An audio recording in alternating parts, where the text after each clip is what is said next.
Okay, so you're lying about it, Mr. Chairman, because you don't want to hear the truth. Mr. Chairman, We were shut down for 115 days under this department. So I don't know what we just now reopened. So I don't know what reports you want us to do when you weren't willing to fund us.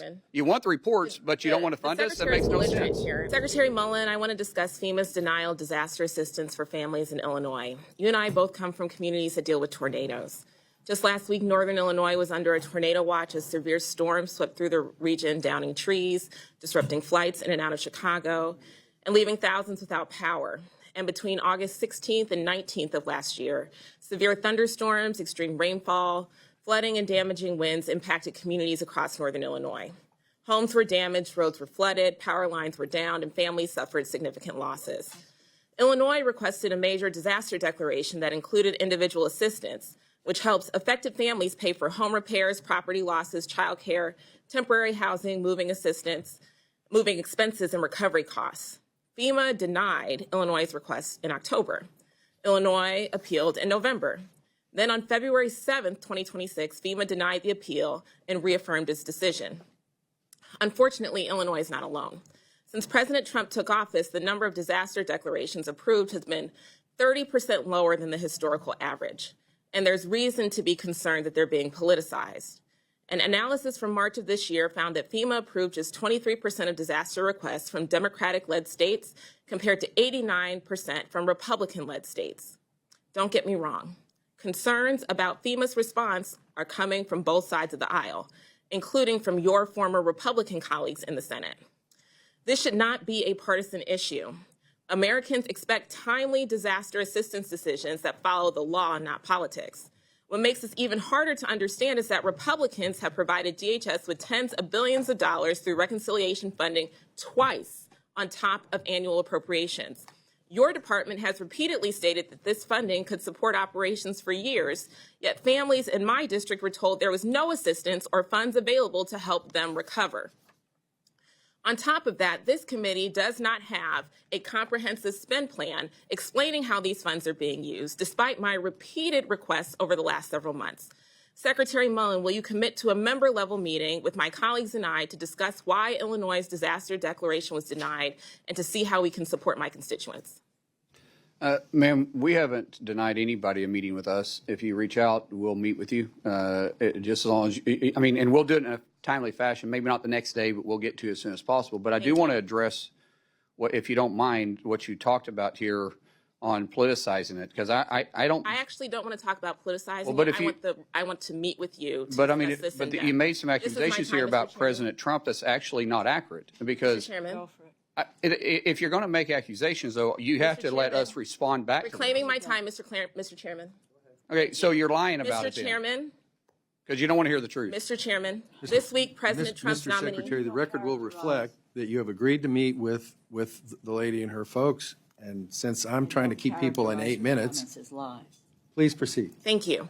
This week, President Trump's nominee to head FEMA, Cameron Hamilton, appeared before the Senate Homeland Security and Government Affairs Committee and pledged that FEMA would be fair and reasonable when evaluating requests for disaster aid. Secretary Mullin, will you make the same commitment as Mr. Hamilton to evaluate disaster requests fairly, reasonably, and without regard to politics? Yes or no? It's interesting that you won't allow me to answer those questions. I can explain it to you, because I don't look at states different between blue or red. I look at them across the country as a whole. If you actually want to know what we're doing, I'll be happy to, so you're not worried about this. I don't look at this any different, ma'am, and I'm not here to argue with you. I'm not here to fight with you. I like facts. Great. Accusations doesn't help anybody. I appreciate the more you're informed, the better you know, and because you're saying some stuff that's not true. And I hope that Illinois receives the same fair consideration as any other state. Now, I'd also like to address another deeply concerning matter, detainees who died while in your custody. Secretary Mullin, since Donald Trump took office, DHS's immigration detention system has been plagued by medical neglect, abuse, overcrowding, and a historically high death rate. I saw these dangerous conditions with my own eyes when I visited the Miami Correctional Facility in Bunker Hill, Indiana, where I met with individuals who told me that it takes months to receive medication refills, including for life-threatening illnesses like diabetes. Others reported being left unattended with infected boils and other serious conditions. So it's no surprise that a detainee at that facility died shortly after my visit, or that more detainees died in ICE custody in 2025 than ever before. Secretary Mullin, does DHS have any official specific internal goals or policies to reduce deaths in custody? Ma'am, your numbers just aren't accurate. We've had 0.009%. Mr. Secretary, You're asking about this. It's 0.009% of deaths.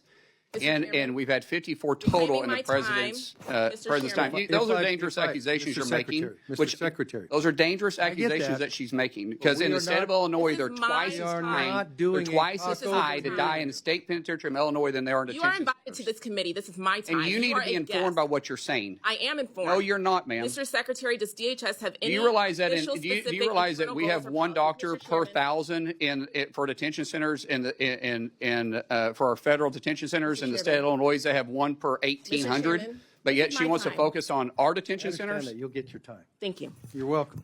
So I guess this is a good place to stop. We are trying to keep members to 8 minutes. Mr. Secretary, you know that too. That's fine. So we all know how the clock runs here. The idea is to get together to forward questions. I'm going to have you repeat your question Thank when you. we start up again. Thank you. But I can tell you this, if this format won't work, then we'll reschedule the meeting for later when we can keep it to all the issues accordingly. So this is the efficient way to do it, but if we can't do it the efficient way, then we'll go to Plan B, which will not be today. And I don't mean that as a threat to anybody. I'm just saying this is not Meet the Press or Fox News or whatever for anybody involved. It's what's the question, what's the answer? Mr. Secretary, if you need more time to respond to that, the committee will make any of your comments part of the record, and we will endeavor to make sure that you get to meet with whoever wants more time. But while we've got the whole committee sitting here, we're not going to do the XYZ debate, whatever the heck. So, ma'am, please repeat your question, and as near as I can figure, you got about 4 minutes left. Thank you, Mr. Chairman. You're welcome. Secretary Mullin, does DHS have any specific internal document, policies, or goals to reduce deaths in custody? And we do a wonderful job on providing yes or no medical question, to. sir. We're doing a wonderful job at it. We have Is it your 0.009% testimony of that you deaths do in not our know whether the prison, department that you lead which is a has lot better than the state of policy? Illinois. Is it your testimony that you do not know whether or not the department that you lead has a policy to reduce deaths in custody? No, I did not say that, ma'am. You didn't answer my question. Yes, I did. You're making accusations, and you're not even looking at your own state. No. You have no policy or plan to reduce deaths in custody. That's not now, true. 2 months ago, I asked ICE. Our medical staff Acting does a Director phenomenal Todd job. Lyons In the fact, same every question. detainee sees a doctor He said or a nurse with every 2 weeks. I reclaim my time.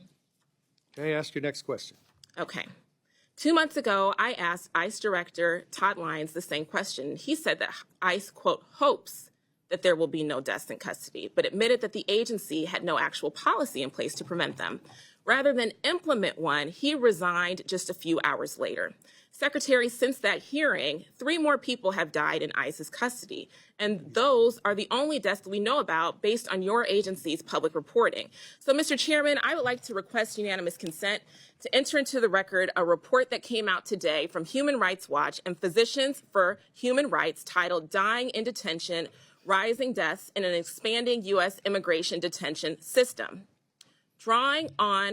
Without objection, so ordered. Thank you so much, Mr. Chairman.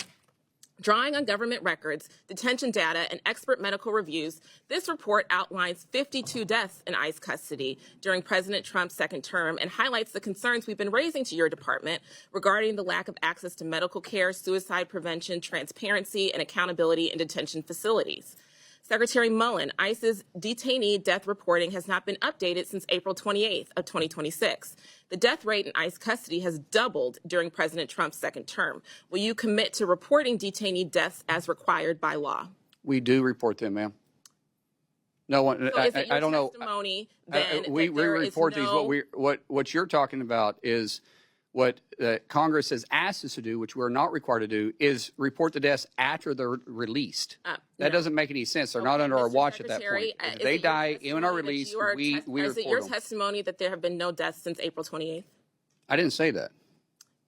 Okay, so are you going to commit to complying with the required reporting requirement? And we were shut down for 115 days under this Reclaiming my department. time. So I don't know what Secretary. we just now reopened. So I don't know what reports Mr. you're wanting us to Chairman, do I when don't you know weren't what to willing to tell you, fund Mr. us. Chairman. You want the reports, but you don't want to fund The us? That makes no Secretary's belligerent sense. here and has been taking up my time. What's your next question? My next comment is that the ICE No, there's no director- questions. It's just comments. No, I had a question. He didn't answer my question. And so So the record will reflect that. What's your next question? yes, sir. There is a policy of reviewing and publicly reporting deaths that occur within 30 days of a detainee's release from custody. And that policy existed to prevent ICE from avoiding accountability by releasing seriously ill people shortly before they die. And as a nurse, I find this deeply troubling change in their reporting posture. Families deserve answers, and Congress should be able to conduct oversight, and the American people should have confidence that deaths connected to federal detention are not being hidden through administrative loopholes or filibustering. Transparency is not optional. There are laws and reporting requirements, and if this administration is unwilling to account for what happens to people in its custody, then it's Congress's role to question whether it deserves more authority, more detention capacity, or any additional cent from the American people. Mr. Chairman, thank you for letting me finish my comments, and I yield back.